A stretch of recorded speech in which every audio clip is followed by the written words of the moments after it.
this TikTok. It went viral with over 3 million views.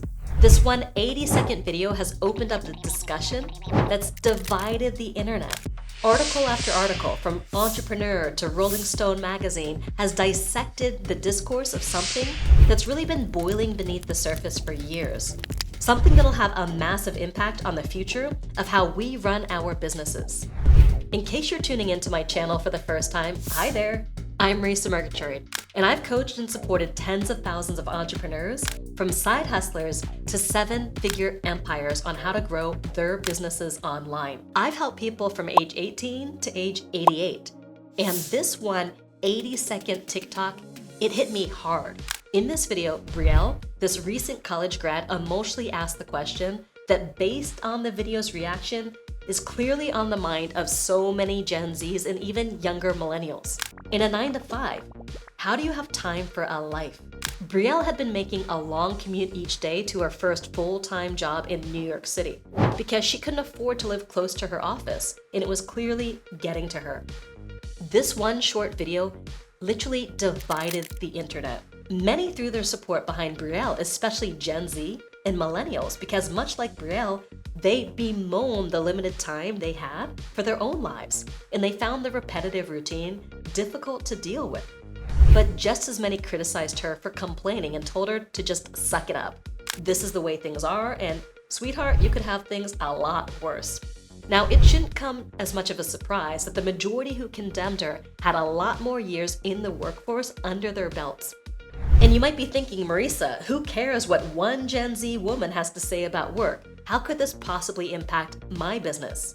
Well, the truth is that there's about to be a major shift in the workforce, led by a flood of Gen Z workers. In fact, Gen Z currently makes up 30% of the world's population, and they're expected to account for 27% of the workforce by 2025.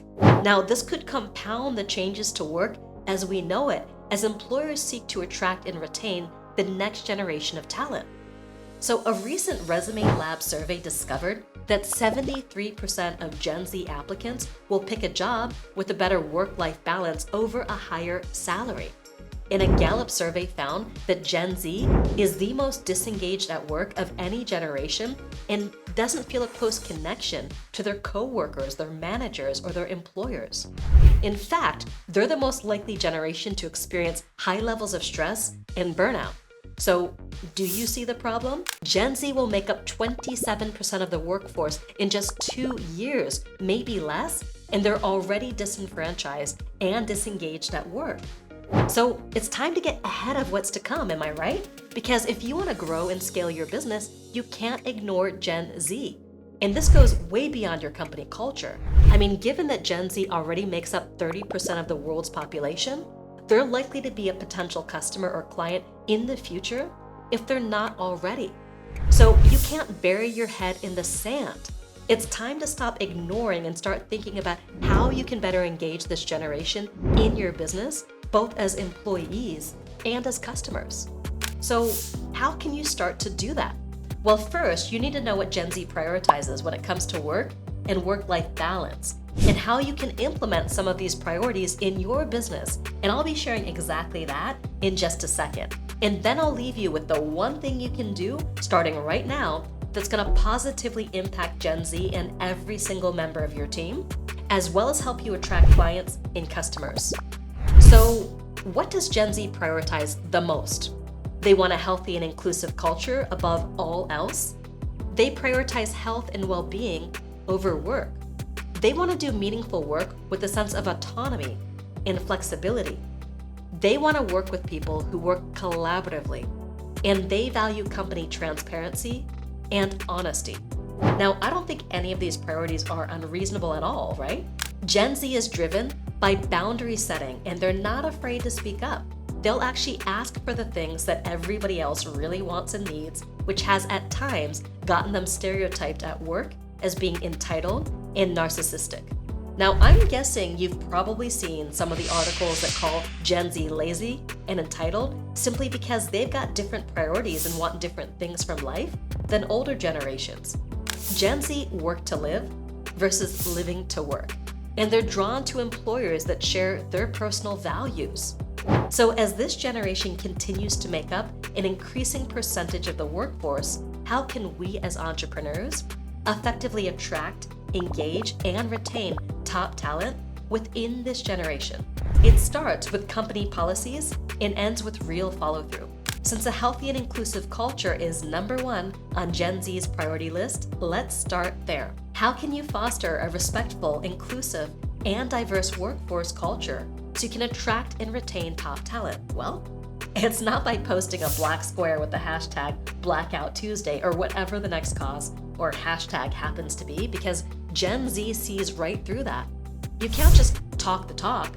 You actually have to walk the walk. And one way to do this is by introducing employee resource groups, or ERGs. Now, ERGs are employee-led communities made up of team members who share similar interests, traits, or backgrounds. The goal of ERGs is to improve workplace inclusivity and to provide a support network for employees. There's a reason why 90% of Fortune 500 companies have them in their organization. They just work. Why? Because there's something comforting about being around people with similar lived experiences. And employees who are part of an ERG are more likely to feel included, creating a sense of belonging with the rest of the team. In fact, ERGs have been known to improve employee engagement by as much as 15%. Now, you don't have to be a Fortune 500 company to see the impact of ERGs. They'll just look a little different. Your employee resource groups might be smaller, and you might have fewer ERGs overall, but the benefits can pay off big time. So, for example, in a larger organization, maybe HR is responsible for creating networking opportunities or facilitating cultural celebrations. But with an ERG, you'll have employees who can volunteer to put together those events or activities. It's not about passing the buck to your employees, rather, you're empowering them to create the work environment that they actually want to come to every day.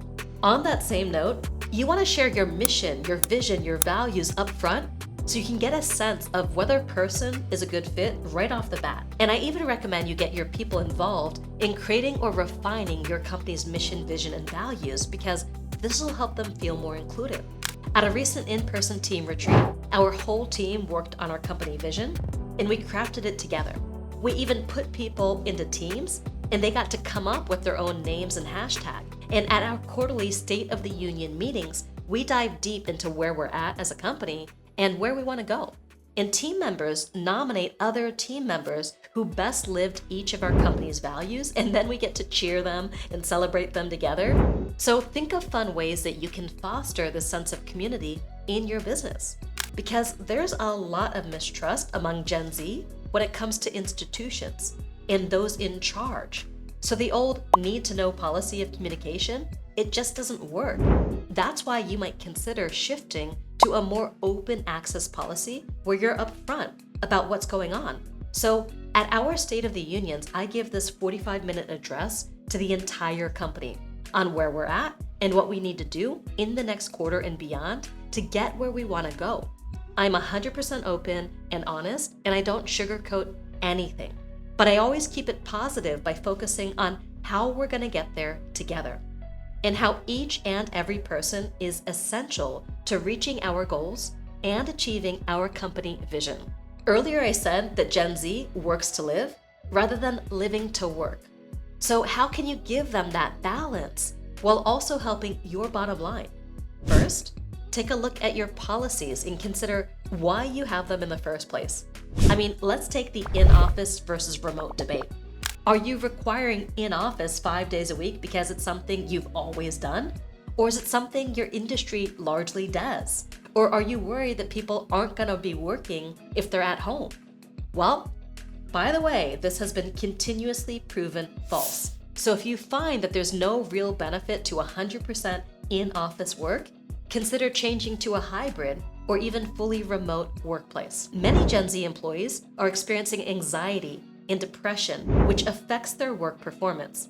In fact, Gen Z's top wish for their leadership is that they care about well-being and mental health. So as a leader, it's your shared responsibility not just to elevate the team's performance, but also support their well-being to perform at their best.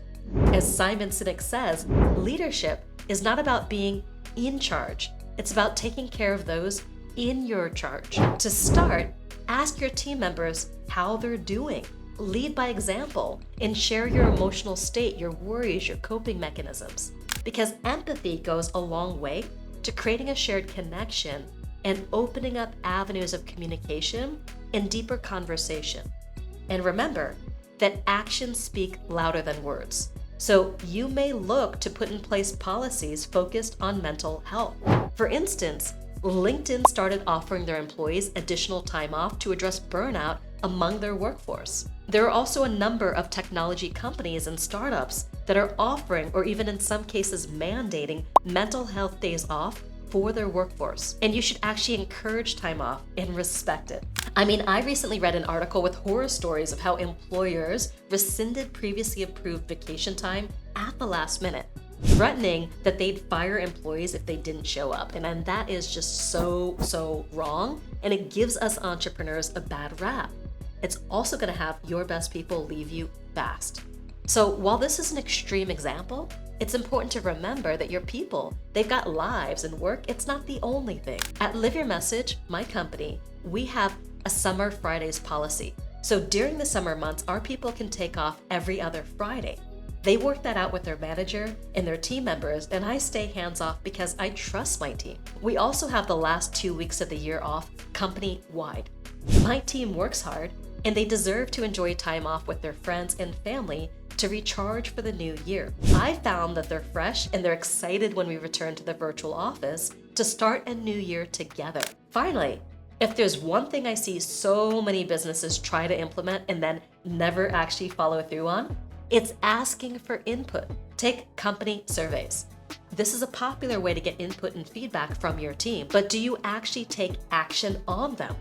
Most companies don't. They know they should be getting feedback, so they put out a company-wide survey every once in a while, but they don't act on it. And I get it. It can suck to read negative feedback, but it's crucial. Because if you notice that several voices are saying the same things, you gotta do something about it. You don't want a team that feels like they aren't being heard and feels like nothing will ever change. So if you do use surveys, I highly recommend making them anonymous. We found that our team is always way more honest. And last but not least, keep your word. That's it. If you say you're gonna do something, do it. Simply keep your word. Because if you're often going back on what you said or what you promised, you're gonna build a culture of mistrust. Not only will these policy shifts make a positive impact on your current Gen Z team members and future recruiting efforts, but they'll positively impact everyone, from millennials to your boomer employees. And if you haven't yet launched your business, I highly recommend that you focus on the future workforce and how you can implement some of these policies to make the workforce better for everyone.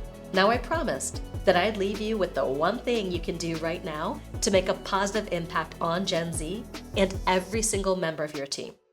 I hinted at it earlier, but it's this: lead with empathy. I was frankly shocked by some of the responses to the young woman's TikTok that I shared earlier. It's been a tough few years, and people are doing their best. It's also a huge shock to the system to just be thrown into your first full-time job right out of college, especially since our educational system doesn't really prepare people for work. And the situation is made worse if you don't have a support system and you don't have the time to build real connections with people. And this type of work-life imbalance, it just amplifies loneliness. And that's why you should always lead with empathy. Whether that's with your employees, your students, your clients, your customers, or even total strangers online. Remember, you're dealing with a real human being, with real human emotions in increasingly difficult times. Most of us are doing our very best. So just lead with empathy. It's that simple. And if you want to keep learning and growing as an entrepreneur while building your dream business, I've put together this playlist for you. It has my top content to help you bypass some of the trial and error of growing your business so you can reach success much faster than I did. And inside this playlist, you're going to discover the 3 essentials to running an online business that will propel you to more success than you ever imagined, The 5 things you must have alignment on to get the most out of your business and your life, and what you need to focus on and what you should get rid of to grow and scale. So check that out and then go out there and live your message.